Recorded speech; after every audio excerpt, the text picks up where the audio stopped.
विचारता आणि लंडनमध्ये तिथं अभ्यास करत आहेत, शिक्षण घेत आहेत. त्याचा विरोध आम्ही करत नाही. त्यामुळे भाजपचे दाखवायचे दात वेगळे आणि खायचे दात वेगळे.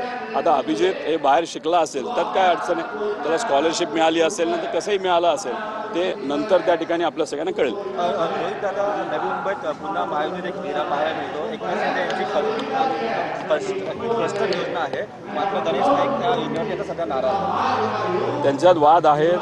भाजप आणि एकनाथ शिंदे साहेबांचा पक्ष हा विविध शहरांमध्ये मतदारसंघामध्ये आपापल्या विरोधात त्या ठिकाणी काम करताना बघितलेलं आहे. नवी मुंबईमध्ये तसंच काम हे भाजप विरुद्ध एकनाथ शिंदे साहेबांचा पक्ष हे तिथं सुरू आहे. याच्या आधी सुद्धा आपण बघितलेलं आहे. सर, एक स्थानिक प्रश्न आहे. आठवडाभरापूर्वी स्थानिक आमदार महेंद्र थोरवे यांनी महावितरण अधिकाऱ्यांना कानाखाली लावेल असं वक्तव्य केलेलं आहे. त्याबद्दल काय सांगाल? हे चुकीचं वक्तव्य आहे. अधिकाऱ्यांबद्दल असं बोलणं हे योग्य नाही. तुम्ही सत्तेत आहात, सत्तेत असेल तर तुम्ही अधिकारी तुमचं काम केलं पाहिजे. पण तुम्ही कानाखाली मारणार अशी भाषा जर करत असाल तर हे योग्य नाही.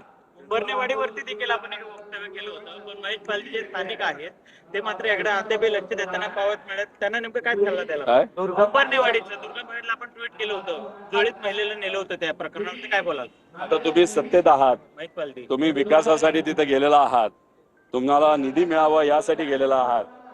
तुम्ही तुमच्या प्रॉपर्ट्या मोठ्या झाल्या, पण गरीबाला झोळीत जर जाता येत असेल, जावं लागत असेल, त्याच्यावरनं गरीबाचं वाटोळं त्यांच्या मतदारसंघामध्ये झालंय आणि नेत्यांचं मात्र त्या ठिकाणी बरं चाललंय हे आपलं तिथं म्हणतंय.